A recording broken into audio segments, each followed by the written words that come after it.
Assalamualaikum warahmatullahi wabarakatuh.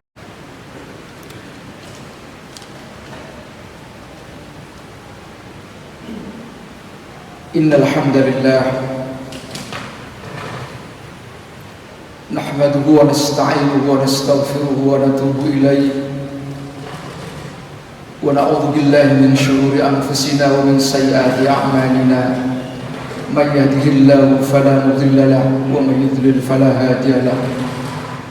Asyhadu an la ilaha illallah wahdahu la syarika lahu wa asyhadu anna sayyidana wa nabiyyana Muhammadan abduhu wa rasuluhu la nabiyya ba'dahu. Allahumma shalli wa sallim wa barik ala sayyidina wa habibina wa syafi'ina wa maulana Muhammadin sallallahu alaihi wasallam wa ala alihi wa ashabihi wa sallim tasliman katsira. Fa ya ibadallah, usikum wa iyaya bi taqwallah wa ta'atihi la'allakum tuflihun. Wa qala ta'ala fi kitabihil karim, a'udzu billahi minasy syaithanir rajim. Ya ayyuhalladzina amanu taqullaha haqqa tuqatih wa la tamutunna illa wa antum muslimun. Wa kadzalika ja'alnakum ummatan wasata litakunu syuhada'a 'alan nas wa yakuna ar-rasulu 'alaikum syahida. Shadaqallahul 'azim. Amma ba'du. Bapak-bapak kaum muslimin sidang Jumat yang dimuliakan Allah, mari sama-sama kita berupaya untuk meningkatkan ketakwaan kita kepada Allah, yaitu dengan cara kita selalu berupaya untuk melaksanakan perintah-perintah Allah, dibarengi dengan usaha yang sungguh-sungguh agar kita selalu meninggalkan larangan-larangan Allah Subhanahu wa ta'ala. Kaum muslimin yang dimuliakan Allah, khutbah hari ini kami selaku khatib akan menyampaikan pesan-pesan Jumat dengan satu tema: moderasi dalam beragama. Sidang Jumat yang dimuliakan Allah, Al-Imam An-Nawawi yang punya lengkap, yang nama lengkapnya adalah Abu Zakaria Muhyiddin Yahya ibn Sharaf An-Nawawi. Beliau telah mengumpulkan hadis-hadis sahih terkait dengan moderasi dalam ibadah.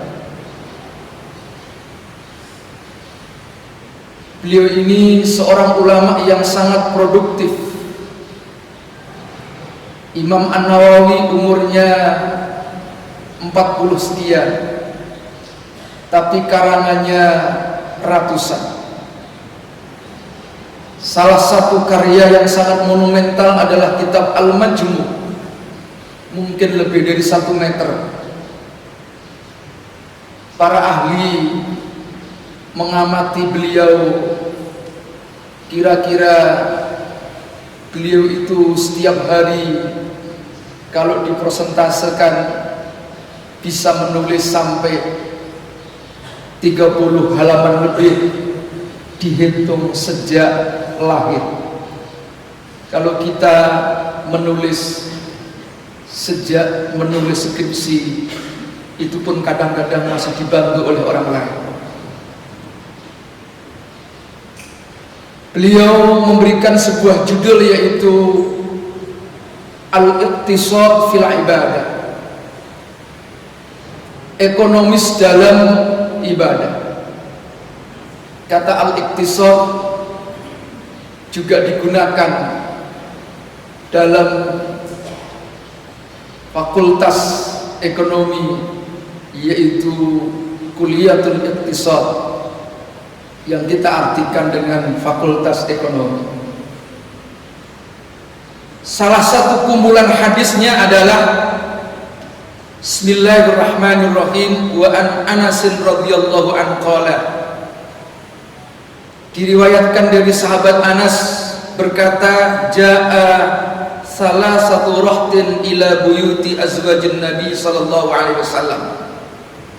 Telah datang 3 orang ke rumah istri Nabi sallallahu alaihi wasallam, yas'aluna an ibadatin Nabi sallallahu alaihi wasallam. 3 orang tadi ingin bertanya tentang bagaimana ibadahnya Nabi. Falamma ukhbiru, maka ketika dikasih kabar, setelah mereka mendapatkan informasi, ka'annahum, mereka itu taqalluha, menganggap sedikit ibadahnya Nabi. Jadi ada perasaan, kok segitu amat ibadahnya Nabi. Wa qalu, mereka mengatakan begini, aina nahnu minan Nabi sallallahu alaihi wasallam, di mana tempat kita dibanding Nabi Muhammad sallallahu alaihi wasallam. Wa qad ghufira lahu ma taqaddama min dzambi wa ma ta'akhkhar.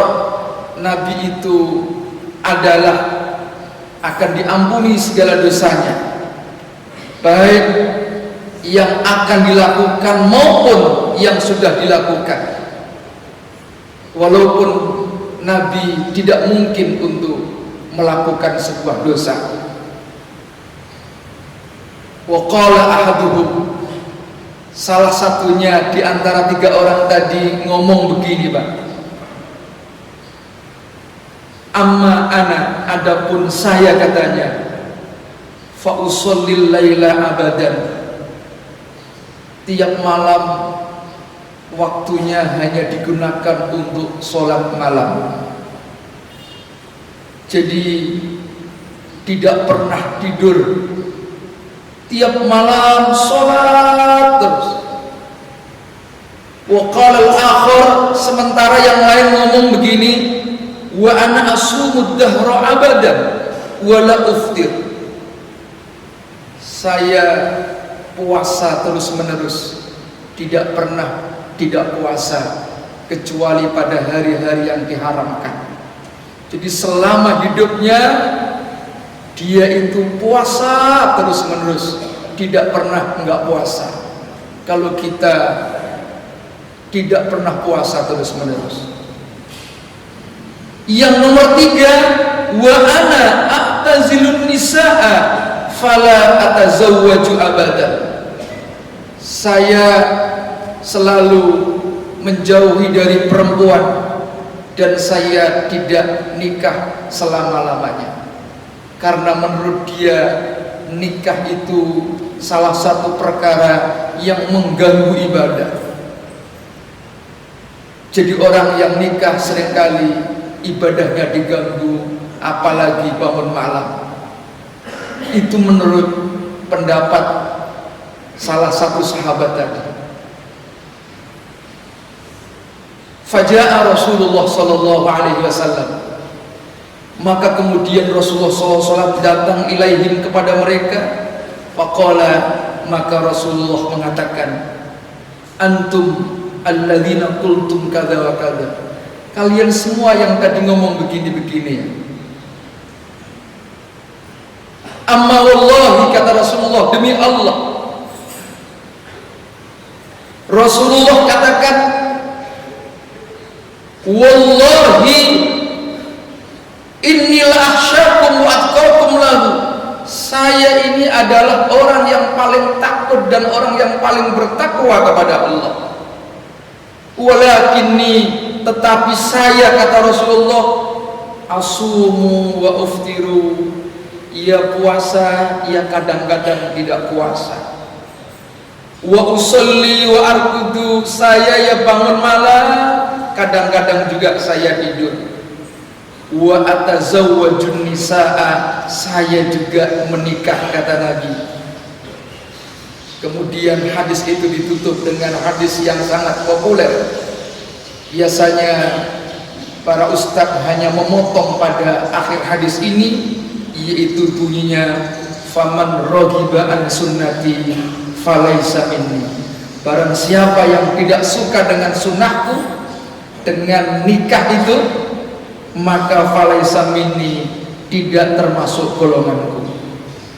Nah, para hadirin yang dimuliakan Allah, hadis ini bisa kita ambil sebuah pelajaran dan ilmu bahwa Nabi SAW senantiasa mengajarkan sikap untuk moderat, tidak berlebih-lebihan sekalipun dalam beragama, sekalipun dalam melaksanakan ibadah.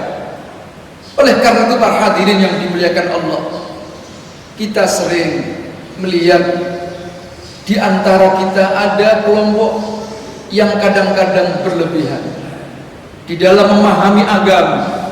Satu sisi ada kelompok yang memahami agama dengan cara begitu terbuka, sangat liberal, selalu pendapatnya harus sesuai dengan hak asasi manusia. Kalau tidak, maka seringkali Al-Quran perlu ditafsir ulang, disesuaikan dengan kebutuhan. Kadang-kadang berlebih-lebihan.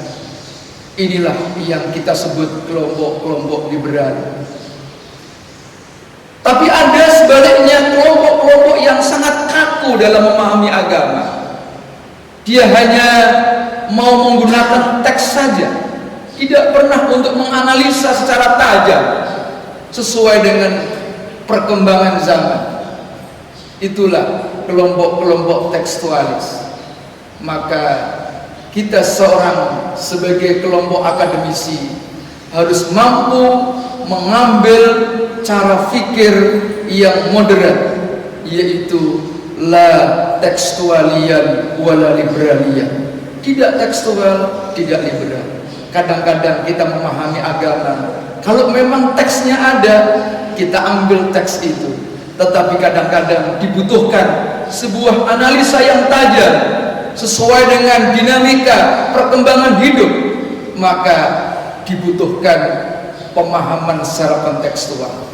Kenapa demikian? Karena an-nususu mahdudah, teks itu adalah jumlahnya terbatas. Tapi wal waqa'i, sementara kejadian wal masail dan masalah problematika ghairu mahdudah, tidak terbatas. Jadi jumlah teksnya terbatas, masalahnya tidak terbatas. Oleh karena itu harus perlu kaji secara keilmuan sesuai dengan perkembangan zaman, dan kadang-kadang butuh disiplin ilmu yang memang kita butuhkan di era sekarang ini. Demikian pula para hadirin yang dimuliakan Allah, cara kita berperilaku harus mengambil sikap moderat. Salah satunya di dalam Al-Quran disebutkan adalah walladzina idza anfaqu lam yusrifu wa lam yaqturu wa kana baina dzalika qawama. Mereka ketika memberikan infak, menggunakan harta kekayaannya, lam yusrifu, tidak boleh terlalu boros, tidak boleh israf berlebih-lebihan, tetapi juga walam yaqturu, nggak boleh pelit. Kadang-kadang ada orang dengan seenaknya sendiri menggunakan uangnya, tahu-tahu utang bapak-bapak. Tapi ada yang sebaliknya, sangat ngirit untuk istrinya, untuk keluarganya, bahkan untuk dirinya sedang sakit saja, kadang-kadang perlu pertimbangan. Nah, oleh karena itu sikap yang terbaik adalah wa kana baina dzalika qawama, yaitu sifat moderat, pertengahan, yang kita sebut dengan sifat sederhana. Demikian pula sikap syaja'ah, sifat berani. Berani adalah sifat pertengahan antara sifat membabi buta, ngawur, maju tanpa perhitungan. Sebaliknya ada orang yang sangat penakut, orang disuruh maju-maju, dirinya malah ngumpet. Inilah penakut. Maka seorang pemberani kadang-kadang butuh maju dan kadang-kadang butuh mundur kalau itu sebuah pertimbangan yang baik. Itulah yang harus kita lakukan dalam kehidupan kita sehari-hari.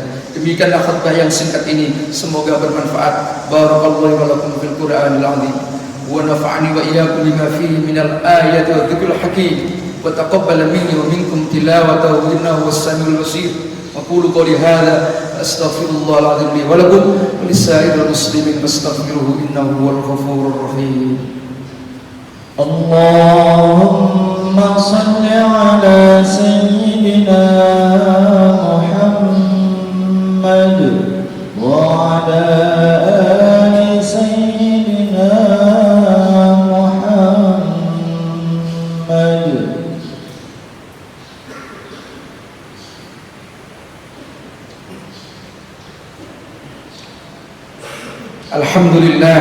Alhamdulillahilladzi arsala rasulahu bil huda wa dinil haqq liyudhhirahu 'ala ad-din kullihi wa kafaa billahi shahida. Asyhadu an la ilaha illallah wahdahu la syarika lah wa asyhadu anna sayyidana wa nabiyyana Muhammadan 'abduhu wa rasuluhu la nabiyya ba'dah. Allahumma shalli wa sallim wa barik ala sayyidina Muhammadin sallallahu alaihi wasallam wa ala alihi wa ashabihi wa sallim tasliman katsiran. Faya ayyuhal muslimun al-kiram, ittaqullah mastata'tum faqad fazal muttaqun wa'lamu anna Allah shalla ala nabiyyika dima faqala ta'ala innallaha wa malaikatahu yusalluna 'alan nabiy ya ayyuhalladzina amanu sallu 'alaihi wa sallimu taslima. Allahumma shalli ala sayyidina Muhammad sayyidil awwalin wal akhirin wa ala alihi wa ashabihi wa ala arba'atil khulafa'ir rasyidin ساداتنا أبي بكر وعمر وعثمان وعلي رضي الله عنهم وعلى التابعين والتابعين التابعين ومن تبعهم بإحسان إلى يوم الدين وارض معهم برحمتك يا أرحم الراحمين. اللهم اغفر للمسلمين والمسلمات والمؤمنين والمؤمنات الأحياء منهم والأموات. اللهم اجعل جمعنا هذا جمعا مرحوما وتفرقنا من بعده تفرقا معصوما. اللهم لا تدع لنا في مجلسنا هذا ذنبا إلا غفرته ولا عيبا إلا سترته ولا هما إلا فرجته ولا مريضا إلا شفيته ولا حاجة من حوائج الدنيا والآخرة إلا قضيتها يا أرحم الراحمين. ربنا آتنا في الدنيا حسنة وفي الآخرة حسنة وقنا عذاب النار والحمد لله رب العالمين. عباد الله إن الله يأمر بالعدل والإحسان وإيتاء ذي القربى وينهى عن الفحشاء والمنكر والبغي يعظكم لعلكم تذكرون ولذكر الله أكبر وأقيموا الصلاة. الله أكبر الله